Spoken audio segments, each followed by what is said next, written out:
one, fight.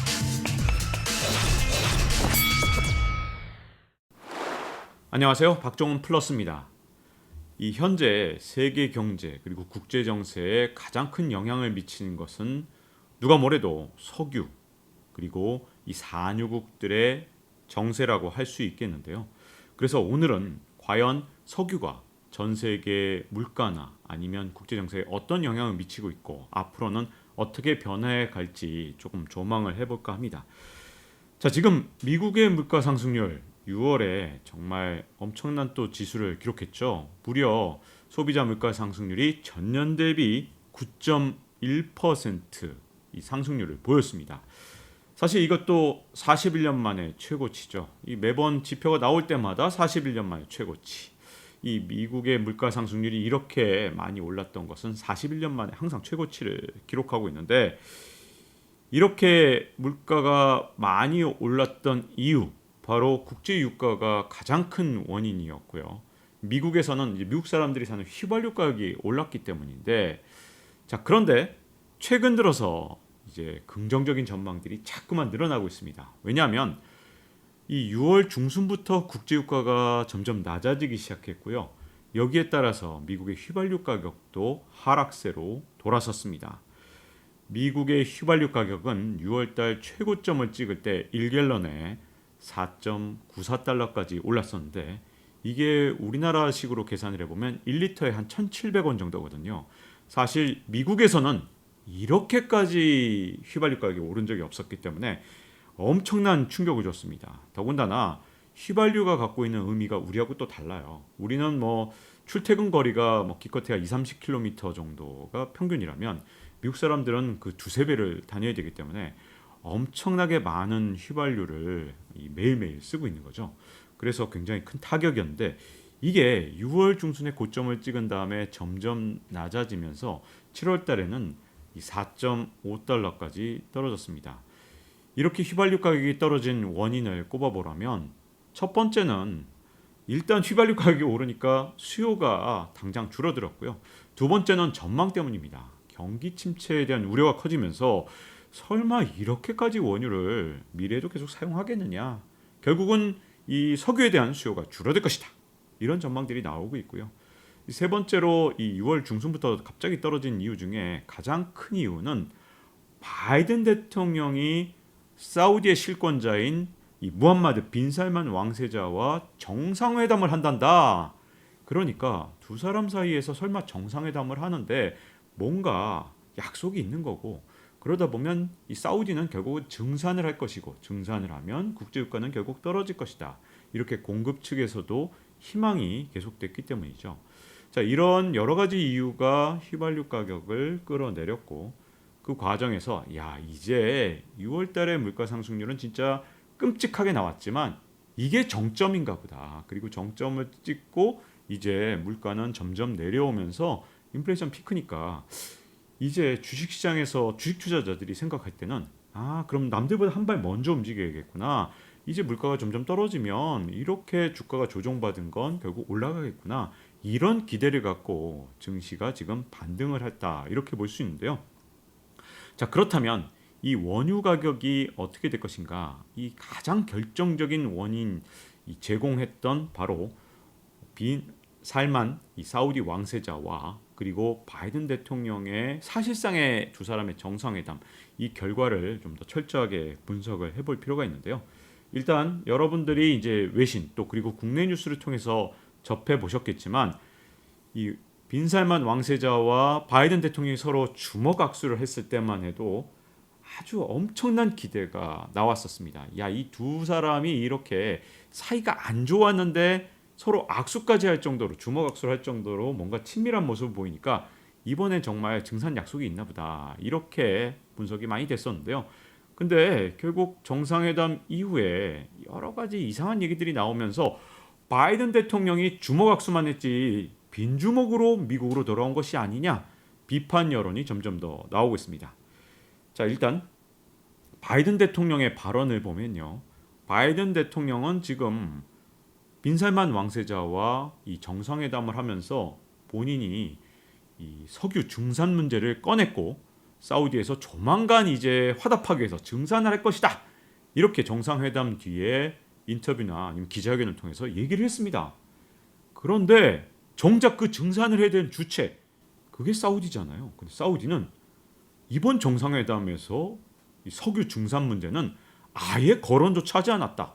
그리고 우리 사우디는 이제 더 이상 증산할 여력이 전혀 없다. 이렇게 말을 한 겁니다. 그러니까 바이든 대통령하고 사우디의 무함마드 빈 살만 왕세자가 서로 진실 게임을 하는 이 정상회담에서 실제로 어떤 얘기가 있었는지 그조차도 혼선을 빚는 상황이 왔고요. 자, 미국의 언론들은 일제히 바이든 대통령을 비난하기 시작했습니다. 그 이유는 뭐냐면, 자, 여러분들 바이든 대통령은 원래 취임하자마자 빈 살만을 아주 노골적으로 비난을 했고요. 사우디를 국제사회에서 왕따시키겠다 이렇게까지 얘기를 하기도 했거든요. 그 이유가 사실 사우디의 반체제 언론인이라고 할 수 있는 자말 카슈크지라는 사람을 자기 땅도 아닌 튀르키예 땅에서, 요즘 예전에 터키라고 불렸던 튀르키예 땅에서 피살 사건이 일어났는데 그 배후에 빈 살만이 있었고, 그러니까 이 인권을 중시 여기는 바이든 대통령은 반드시 이 문제를 바로잡겠다고 계속해서 공언을 해왔단 말이죠. 그런데 이걸 갑자기 고개를 숙이고 이제 지금 유가가 급등하면서 잘못하면 11월에 중간 선거에서 참패를 하게 생겼으니까 빈살만 왕세자한테 가서 원유 좀 증산해 주세요 이렇게 부탁하러 갔던 겁니다. 그러다 보니 자, 미국에서 민주당 지지 세력은 지지 세력대로 야, 그동안 인권 하더니 지금 인권 다 포기한 거냐? 그동안 당신이 외쳤던 건 뭐냐? 이렇게 비판하기 시작했고, 그 다음에 당장 원유 증산 문제에 대해서 이렇게 바이든 대통령 말하고 무함마드 빈 살만 왕세자 말하고 완전히 다르다 보니까 야, 그러면 너 빈손으로 온 거 아니야? 이렇게 이 또 바이든 대통령의 반대편 세력 또는 이 공화당에서는 바이든 대통령의 외교 성과가 하나도 없었던 것이다. 이런 엄청난 비판에 직면했다고 할 수 있죠. 자, 여기다가 무함마드 빈 살만 왕세자 입장을 한번 또 볼게요. 자, 지금까지는 그래도 유럽 국가로부터 사실 여러 가지 알게 모르게 빈 살만 왕세자가 엄청난 제재를 받은 셈이었습니다. 왜냐하면 자말 카슈크지 피살 사건 이후에 유럽 국가들이 사우디에 대한 투자를 굉장히 극도로 꺼려했고요. 미국의 투자자들도 이 사우디에 과연 투자를 해서 괜찮겠느냐 이렇게 생각을 했을 뿐만 아니라 빈살만 왕세자가 사실은 그동안 국제 무대에서 상당히 소외됐던 게 맞거든요. 그런데 바이든 대통령이 일국의 정상 대접을 해준 겁니다. 그동안 바이든 대통령은 빈살만 왕세자 당신은 정상이 아니다. 국왕은 따로 있지 않냐. 이렇게 무시를 해왔는데 정상으로 인정해주면서 정상회담까지 하다 보니까 빈살만 왕세자의 입지는 엄청나게 높아진 겁니다. 게다가 말이죠. 이제 빈살만 왕세자 마음대로 증산을 해도 국제적인 위상은 여전히 높을 것이고 증산을 하지 않아도 더 높아지는 아주 묘한 관계에 있습니다. 왜냐하면 바이든 대통령이 당장 아무 성과도 못 내다 보니까 봐라 이번에 정상회담에선 성과가 없었지만 8월 3일에 이제 오페크 플러스 회의가 열리게 되고 그때 오페크 회원국 13개 나라 그리고 러시아 등 비회원국 10개 나라가 합쳐서 23개의 나라가 회담을 하는데 그때는 증산을 해줄 것이다. 이렇게 얘기를 했단 말입니다. 자, 그러다 보니 사실상 사우디한테 모든 열쇠, 이 국제 유가의 안정, 이 세계적인 인플레이션을 막을 수도 있고 막지 않아도 되는 그런 어떤 그 칼자루를 쥔 나라가 바로 사우디가 됐고요. 그 핵심적인 이 세계 권력의 정점에 빈살만이 현재로서는 서게 된 겁니다. 자, 그러다 보니 빈살만의 위상만 엄청나게 높여놨기 때문에 도대체 이 정상회담은 누굴 위한 정상회담이었느냐 이런 비판이 나오고 있는 거고요. 자, 그런데 여기에 제가 숨겨진 진짜 중요한 몇 가지 것들을 좀 말씀드릴까 하는데요. 언론에 이제 여기까지 이제 보도한 곳들은 많이 있습니다. 그런데 이 다음에 후폭풍에 대해서 보도가 많이 나오지 않고 있는 상황인데요. 자, 이 의미를 좀 해석을 해보겠습니다. 8월 3일 오페크 플러스 회의에 결국 바이든 대통령이 목매고 있는 상황. 그리고 무함마드 빈 살만 왕세자도 너 미국하고 정상회담할 때는 증산 얘기를 전혀 얘기하지 않고 오페크 플러스 회의로 넘겼죠. 자, 이게 어떤 의미가 있는지 정확하게 해석을 할 필요가 있는데요. 오페크 플러스 회의는요, 사실은 뭐 23개 나라가 모인다고 하지만 결국 오페크에 해당되는 나라 중에서 가장 강력하고 중요한 역할을 하는 건 사우디입니다. 사우디만이 제대로 된 증산 능력이 있기 때문이죠. 그다음 플러스에 해당되는 10개 나라 가운데서 가장 입김이 세고 강력한 영향력을 가진 나라는 러시아입니다. 말이 오페크 플러스 회의지 사실상 사우디와 러시아가 주도하는 회의라 해도 과언이 아니죠. 이제 증산 문제를 오페크 플러스 회의로 넘겼다는 것은 무슨 뜻이냐 하면 사우디가 러시아랑 협의를 해나가면서 증산 문제를 결정하겠다는 겁니다. 그러니 러시아의 국익이 아주 강력하게 반영되는 거죠. 자, 지금 현재 가장 큰 문제는 이번 여름의 문제가 아닙니다. 사실 이 에너지 수요가 굉장히 많이 늘어나는 것은 결국 겨울철이거든요. 왜냐하면 지구를 잘 생각해 보세요. 이 세계 많은 인구가 다 이 지구의 북반구에 다 위치해 있습니다. 북쪽에 있죠. 그러다 보니 겨울이 오면 이 난방 수요나 이런 것 때문에 에너지 수요가 크게 늘어나게 되고 그때 에너지 가격이 오르는 게 사실은 서방 사회에 더 큰 타격을 주게 됩니다. 러시아 입장에서 어떻게 하는 게 가장 서방 사회를 분열시키고 힘들게 만드는 일이냐? 사실은 여름보다 가을, 겨울로 넘어가면서 이 에너지 난방 수요가 크게 늘어났을 때 에너지로 서방 사회를 타격하게 되면 이게 진짜 큰 타격이거든요. 그리고 러시아 입장에서는 사우디가 협조만 해준다면 어떤 때를 노릴 것이냐? 우크라이나 전쟁이 조기에 종전되는 일만 일어나지 않는다면 러시아 입장에서 서방 사회의 제재를 받으면 받을수록 가을과 겨울을 노릴 가능성이 큽니다. 만일 가을과 겨울로 넘어가는 이 시점에서 이 러시아가 원유나 천연가스의 생산을 크게 줄이거나 또는 서방 사회로의 수출을 제재한다면서 엄청나게 줄이게 된다면 이건 서방 경제에 아주 큰 타격을 줄 수 있는 일종의 공격 무기라고 할 수 있거든요. 그런데 사우디가 이 미국과 바이든 대통령과의 정상회담에서 증산 얘기를 하지 않고 이걸 오페크 플러스로 넘겼다는 것은 이번 가을과 겨울에 일종의 어떤 세계적인 이 유가의 이 추가 미국이 아닌 러시아와 사우디 중심으로 넘어갔다는 게 이번 바이든 대통령과 무함마드 빈 살만 왕세자의 정상회담에서 첫 번째 문제점이라고 할 수 있습니다. 자, 그리고 두 번째 문제가 있는데요. 사실 바이든 대통령이 사우디와의 정상회담을 하기 전에 이 빈 살만 왕세자에게 선물을 줄 필요가 있었나 봅니다. 사실 그럴 수밖에 없었던 게 사실 무함마드 빈 살만 왕세자를 국제사회에서 왕따시킨다는 둥 계속 비난하고 비판하다가 갑자기 만나서 증산 좀 해주세요 하려다 보니 선물을 준비 안 할 수가 없었던 거겠죠. 근데 그 선물이 하필이면 이란이었다는 겁니다. 그래서 이스라엘하고 정상회담을 할 때 이란에 대한 제재 수위를 높이겠다는 식으로 얘기를 했고요. 자, 이게 문제점이 뭐냐면 자, 그동안에 사실 원유 생산을 늘릴 수 있는 나라가 지금 어디 있느냐?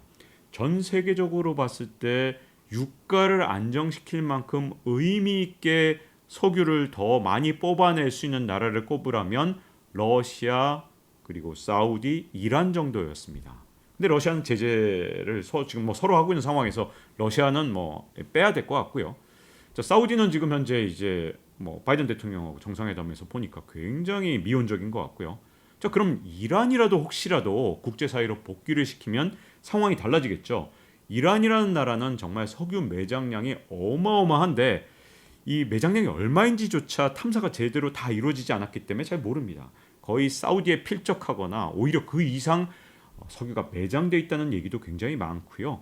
그리고 지금 국제사회에서 완전히 배제돼 있다 보니까 이란이 만약에 석유 수출을 재개하게 되면 진짜 유가 안정에 엄청난 도움이 될 수도 있는 그런 나라인데 그런데 사우디가 국제사회에서 이 이란이 복귀하는 것 이걸 정말 극도로 증오합니다. 왜냐하면 이란의 이 혁명 수비대나 이런 쪽에서는 어떤 있어도 이 사우디 왕정을 끌어내리겠다 이런 목표를 갖고 있기 때문에 사우디 입장에서는 정말 철천지 원수 같은 사이거든요. 자, 여기에다 이스라엘도 엄청나게 이란을 견제하고 있는 상황입니다. 그런데 지금까지 미국에서는 그래도 이란을 어떻게든 국제사회로 복귀시켜서 원유 수출을 재개하게 하려고 노력을 해왔고 유럽도 마찬가지였어요. 왜냐하면 계속해서 러시아에 끌려다니느니 이란 같은 나라가 그래도 러시아보다는 상대하기가 쉽다고 생각을 했던 거죠.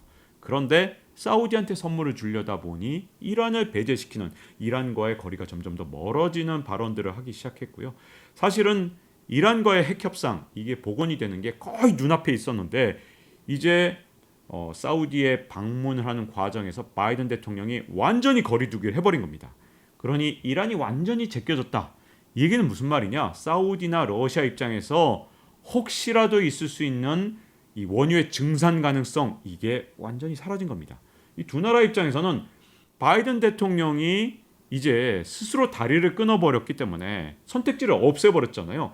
그러니까 더욱더 쉽게 가을과 겨울에 유가를 두 나라가 좌지우지할 수 있는 그런 상황이 된 겁니다.